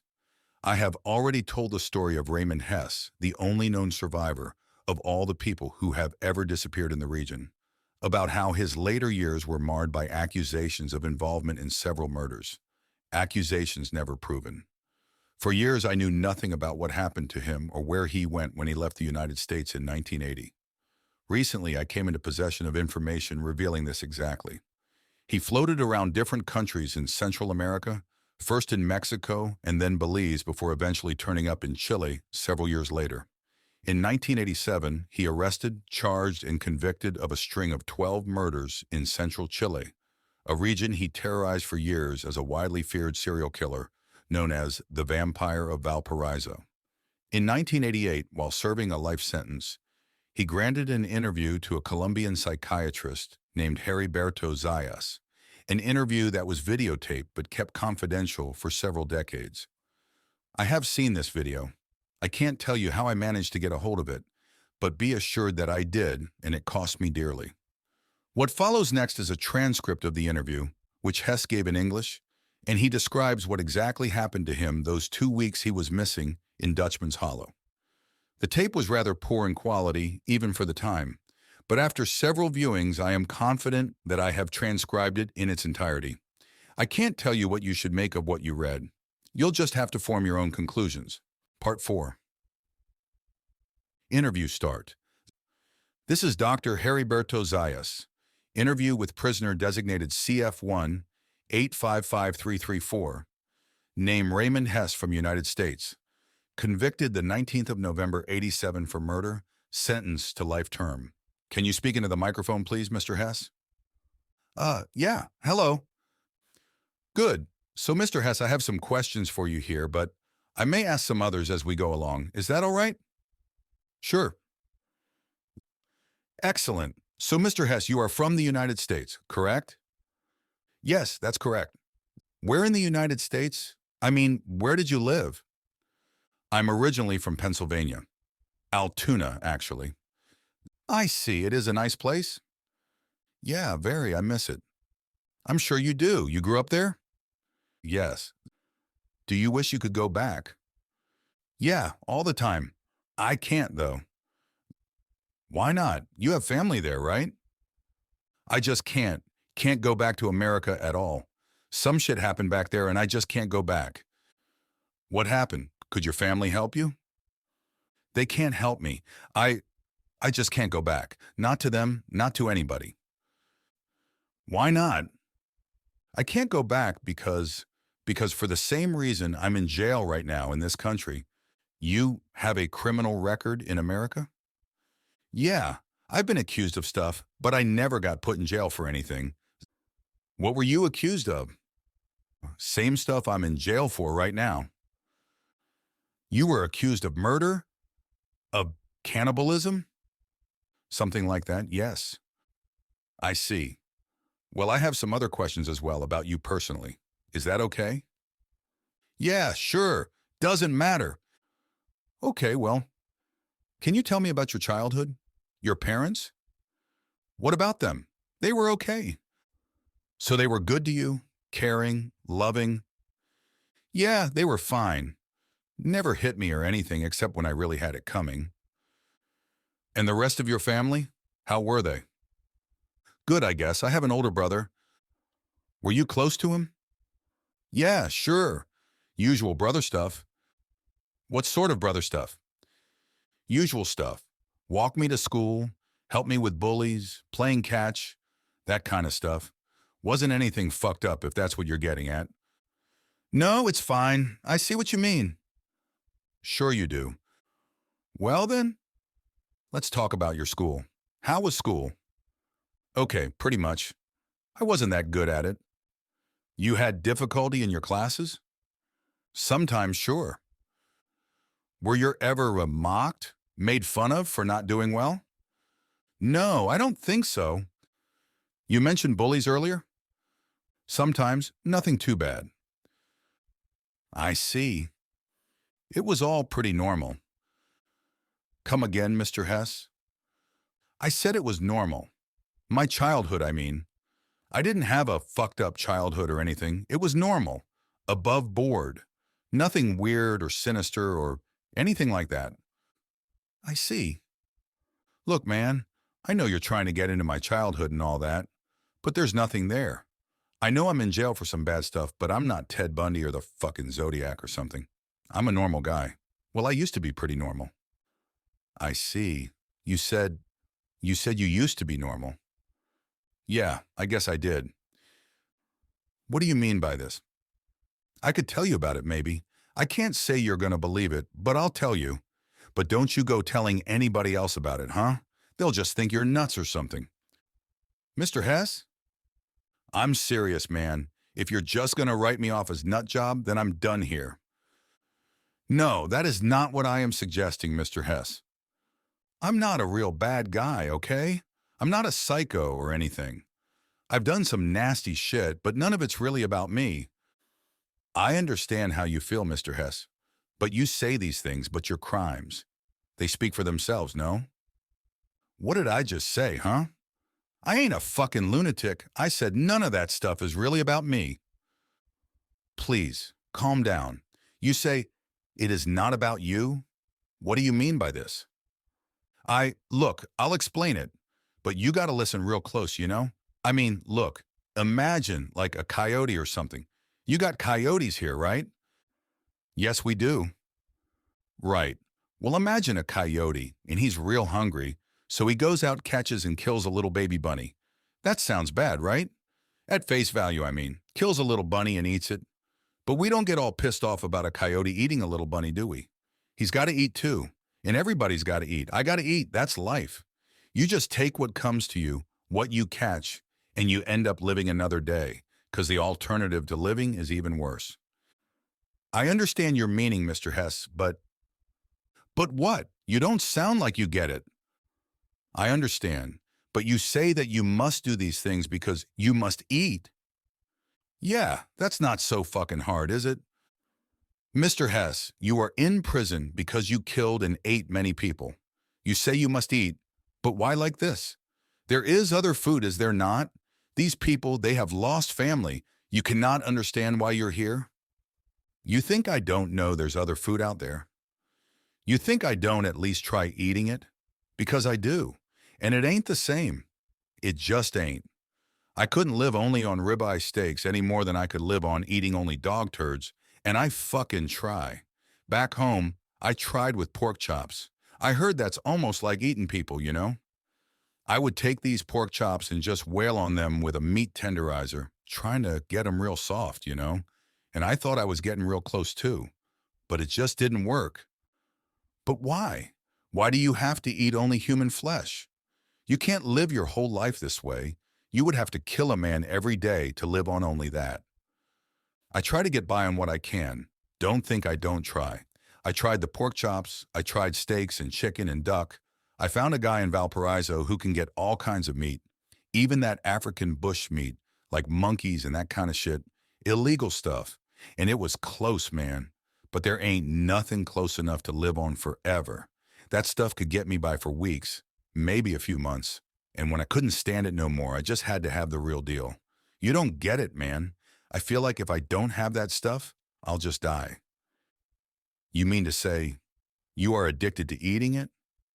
It ain't quite like that, man. It ain't like drugs. Junkies can just quit that stuff for long enough that they get over it.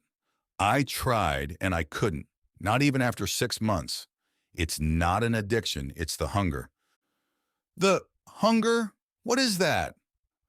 What it sounds like, man. It's the hunger. You can't fight it forever. Once you get it, it doesn't go away. You always get hungry for that one thing, and nothing else fills the hole. If you can't have it, you starve. Well, you feel like you're starving, but only worse.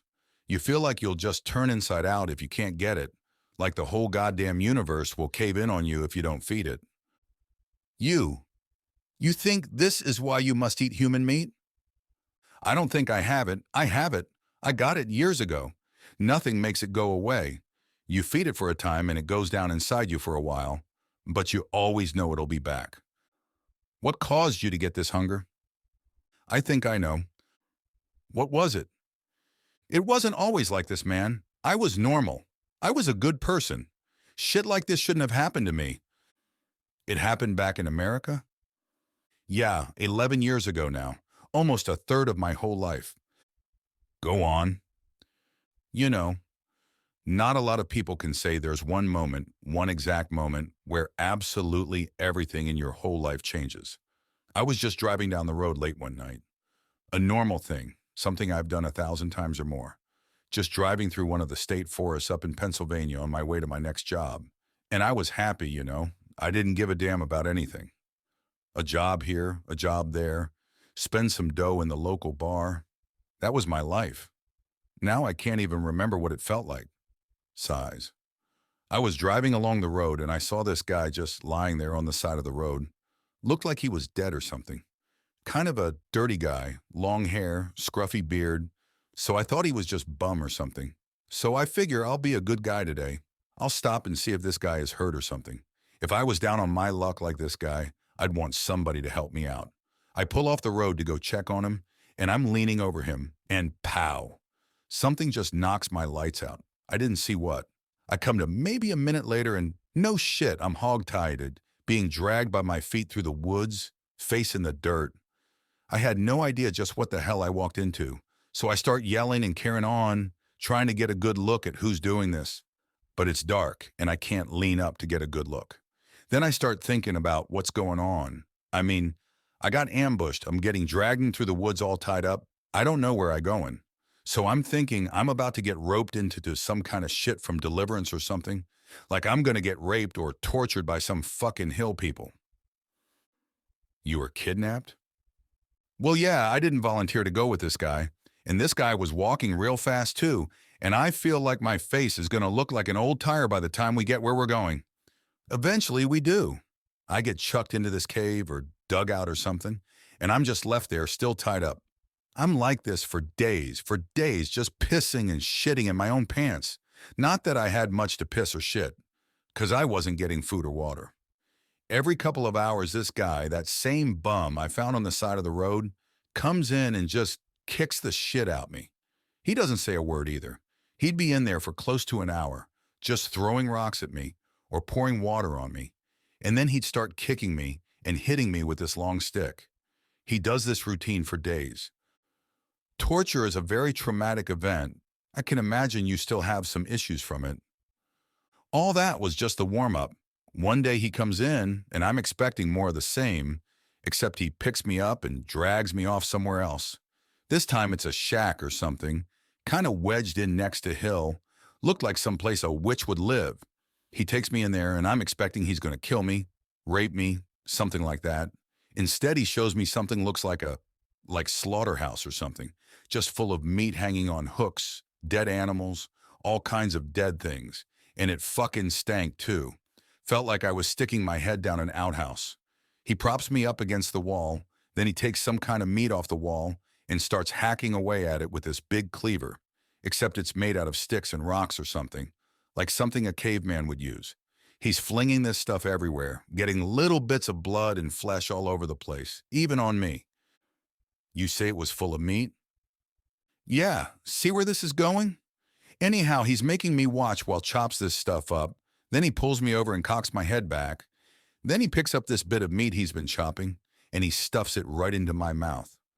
God, it was fucking gross. You ever eat raw meat? It's nasty. And I don't know what the hell kind of meat that was either. I try to spit it out because I don't know what he's trying to do. That just pisses him off even worse. Pretty soon I'm getting the usual treatment, beaten half to death for not eating what this guy's trying to make me eat. I get thrown back in the dugout, and the next day he repeats the same thing. Every day he's got some new kind of meat he wants me to eat, and at first I try spitting it out. But I was there for days without food or water. By this time, I'm getting real hungry. Maybe not hungry enough to actually eat that shit, but now I'm thinking about it. So every day I'm in there, he makes me eat some kind of disgusting meat and kicks the shit out of me if I put up a fight. But you ate it eventually? Yeah, I did. Anybody who's gone hungry a day in their life knows what I felt. When you're that hungry, you don't really think straight. So one day, he gets me to actually chew and swallow some of it. So that was a slight improvement, according to him, because he didn't beat the hell out of me afterwards. Then one day he tosses me back into the dugout for the night. But this time, he leaves me there for days, again, except now he doesn't turn up at all. I keep figuring I'm gonna take advantage of this, try to make my escape, but I'm tied up so tight there's no way I work something out in time, even after a couple of days. But you did escape, no? Sort of. I got out of it anyways. But after a couple of days, he shows up out of nowhere and drags me back up to his little slaughterhouse.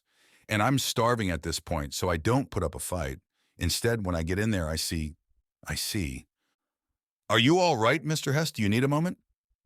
No, I'm fine. He sets me down and I see this young girl, maybe 14 years old, tied up just like I was, sitting right across from me. But she's awake, so she sees what's going on, and God, she was just petrified, crying, moaning, but she couldn't talk because she had something stuck over her mouth, like some kind of transparent, like some kind of animal guts, but it was stretched out so you could see through it. And this man, this fucking butcher, he comes in and she just loses it. So I got no clue what he's planning, but I might have some idea. I think he's just going to do the same thing as before, making us eat more meat. But he doesn't. He just stares at both of us for a few minutes. Then he takes the girl and slams her head down on his carving board. This time, I put up a fight because I know he's going to something to this girl. He could kill me for all I gave a shit. But I didn't want something to happen to her. He leans over and kicks me in the stomach. Then he takes his giant cleaver and, God, he starts in on her, chopping her head off. He's really sloppy too. He didn't take her head off right away. He just hacks away at her neck, and she's screaming as much as she can until the cleaver chops through her throat. Must have taken him 10 swipes to do it. That's horrible. I can't imagine how you felt seeing that. No, you can't. But that wasn't the worst of it. He starts chopping all over, taking off bits of meat right where I can see it. Do you understand? Now I can actually see where the meat is coming from. This time it isn't that mystery meat he was giving the last few days. He pulls off a big strip right from her back, skin and everything, and he forces it down my throat. I can't spit it out. He holds my mouth shut. I have to swallow a chunk of meat right off the girl he just killed. The girl I saw killed. Then he takes a piece and eats it in front of me. We do this, back and forth, for hours. He lit up a fire at one point, started roasted the bits he cut off. He'd eat some, then he'd force me to eat some. For hours, until there wasn't anything left. Just a body with all the meaty bits stripped off. Not a skeleton, you see? Like a skeleton that still has all the tendons, the cartilage, all the bits of meat that can't be eaten. And some of the organs, too. Good God, is this true? This actually happened to you? I wouldn't just make this shit up, man. You think I'm just telling stories, trying to fuck with you? No. You asked for the truth, and there it is. I told you it was hard to believe. I didn't think things like this happen. I sure as shit didn't think it would happen to me. But it happens to somebody, I guess. How did you get out of this? Well, he chucked me back in the dugout, leaving me to digest it. I tried to throw it up. I tried. I thought for sure I would vomit after seeing this. But I couldn't. I was just too hungry. He left me shacked up for days, remember? That was the first thing I ate for days. I can't help if I was fucking starving. But he left me there after that. I guess he was satisfied. One day I wake up and the ropes are off me. I think it's some kind of trick. But I look around and I don't see him anywhere. He's gone and the ropes are off me. And God damn it, I still wanted to live. So I ran out of there. I just ran and ran. until I found myself wandering along the side of a road. That was where the cops picked me up, and I found out people were looking for me. You didn't tell anybody what happened? You could have saved some lives if a killer was on the loose. I was out of my frickin' mind when I came out of there. I didn't want to talk about any of it. I wasn't even sure it really happened. And even if I did, what would I say? I mean, they might have believed me. Maybe I didn't have anything to lose by telling them. But time kept passing by, and by the time I was ready to talk, I don't know if anybody would have listened. I've got some trust issues. I was afraid they'd think I made it up, especially if I waited so long to tell anybody. I already told everybody I didn't remember what happened, and that was around the time I first started feeling it. It? You mean these tendencies? Yeah, the hunger.